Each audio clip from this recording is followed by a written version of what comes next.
Vamos a Estados Unidos, donde Donald Trump vuelve a arremeter contra la Universidad de Harvard. Ahora la Casa Blanca anunció que impedirá la admisión de estudiantes extranjeros en la que es una de las universidades más prestigiosas del mundo.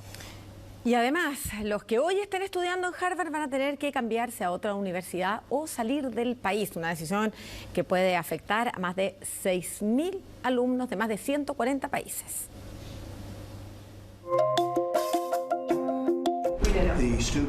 Los estudiantes que tienen, los profesores que tienen, la actitud que tienen no es estadounidense. Ha intentado destruir todo lo bueno de este país. No creo que la orden de Trump sea ilegal. Una vez más, los visados para estudiantes extranjeros son un privilegio, no un derecho. Es el nuevo golpe de la administración Trump contra la universidad más antigua y prestigiosa de Estados Unidos. Luego de anunciar que iba a congelar grandes cantidades de dinero que iban destinadas a financiar sus programas de estudio, ahora el mandatario decidió ir más lejos y aseguró que va a prohibir la admisión de estudiantes extranjeros. Nuestra secretaria de Educación está muy molesta con Harvard. Tienen 53.000 millones de dólares en un fondo y aún así quieren más becas. Kristi Noem, secretaria de Seguridad Nacional, envió una carta a la universidad en la que indica que se revoca la certificación del programa de estudiantes y visitantes de intercambio de la Universidad de Harvard. En la práctica, más de 6.800 estudiantes de diversas partes del mundo podrían perder su matrícula e incluso la visa que les permite permanecer como estudiantes en ese país. En particular, los estudiantes no pueden entrar en Estados Unidos si prestan apoyo a organizaciones terroristas designadas. La administración Trump quiere expulsar a los estudiantes que hayan prestado apoyo a organizaciones terroristas designadas como Hamas. No vamos a ceder a las demandas de que entreguemos los nombres de algunos estudiantes internacionales para que se les revoque el visado sin una causa justa y puedan ser deportados a sus países de origen. En lugar de eso, vamos a permanecer unidos como universidad y vamos a apoyar la libertad.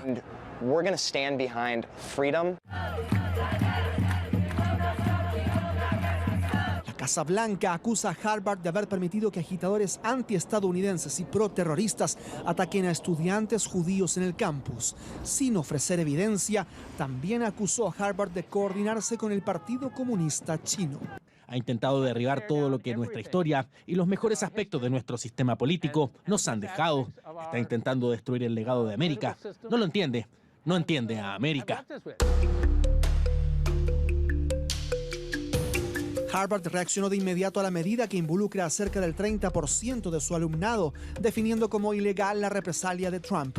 Mientras, la secretaria de Seguridad Kristi Noem exigió a la Casa de Estudios que entregue datos de quienes hayan participado en protestas para así recuperar la potestad de admitir estudiantes de intercambio.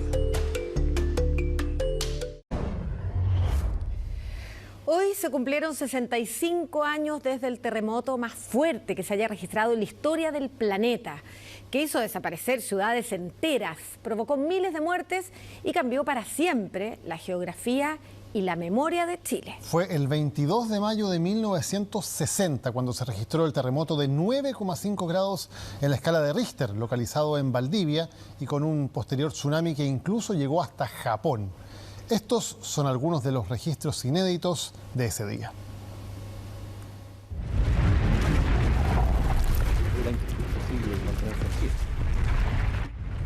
La gente caía por todos lados. La gente empezó a gritar, terremoto, terremoto. 3 de la tarde con 11 minutos del 22 de mayo de 1960. Era domingo y la Tierra nos daría una alerta que pondría a Chile en la historia del planeta. Yo iba pedaleando en mi bicicleta frente al hospital regional. Bueno, son imágenes imperecederas, están grabadas en mi memoria. Voy al suelo, indiscutiblemente. La gente caía por todos lados. Me quedé ubicado frente a varias habitaciones donde algunos vecinos, los propietarios de esas casas, los habitantes de esas residencias, salían hacia la calle trastabillando y todo el mundo a tierra, todo el mundo caía porque la intensidad fue increciendo. En solo 210 segundos, varios chilenos, incluido don Juan, sintieron que estaban en un carrusel girando a toda velocidad. Estar de pie parecía toda una hazaña.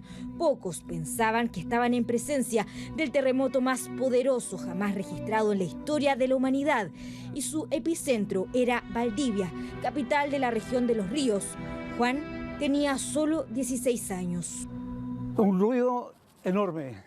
Fue también una característica de ese temblor, de ese terremoto, que se hizo ensordecedor y que provocó mucho más pánico a lo que ya estábamos viviendo desde el punto de vista del movimiento de la Tierra. Si uno suma toda la energía sísmica que se ha liberado en el planeta, desde 1900 hasta el momento, más del 30%, el 37% se ha liberado en Chile. Y el terremoto del 60 tiene más del 30%. Entonces uno se da cuenta ahí el tamaño asociado a la energía que se ha liberado con este terremoto. Pocos creerían en otras latitudes lo que hemos visto y vivido en Valdivia si no se hubiera dejado constancia de ello en este documento. Hay pocos registros, pero este documental de la Universidad de Chile, estrenado apenas un año después de la tragedia, pudo mostrar lo que pocos creían posible: destrucción total de la naturaleza. Metro y medio, las casas se desmoronaron sobre sus cimientos. Las aguas del río invadieron millares de hectáreas del área urbana y de fértiles cultivos. Algunos cuentan que en solo 10 minutos ciudades enteras se hundieron, sin fin de viviendas y puentes se desplomaron e incluso un volcán entró en erupción. Los muertos fueron miles. Hay cientos de historias detrás de lo que ocurrió con las comunidades en ese terremoto que nosotros miramos y de las cuales se sacan lecciones para poder enfrentar una situación nueva como esta. La norma sísmica, por ejemplo, ha sido uno de los efectos de mejora, digamos, que ha permitido que nuestros territorios sean mucho más resilientes a la amenaza sísmica, y el terremoto del 60 es un referente. La energía liberada en el terremoto de 1960 se ha estimado como equivalente a más de 20.000 bombas atómicas como las de Hiroshima, y sus efectos fueron más allá de nuestras fronteras. El sismo generó un tsunami que cruzó el Pacífico y provocó muertes incluso en Japón y Filipinas.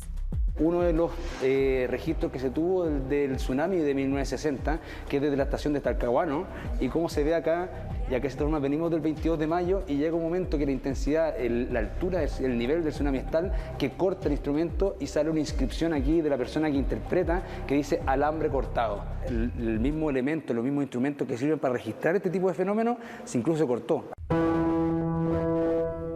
Herencia sísmica que hoy queda en historias, libros y en estas huellas que hoy recuerdan los 65 años de un Chile muy diferente al actual.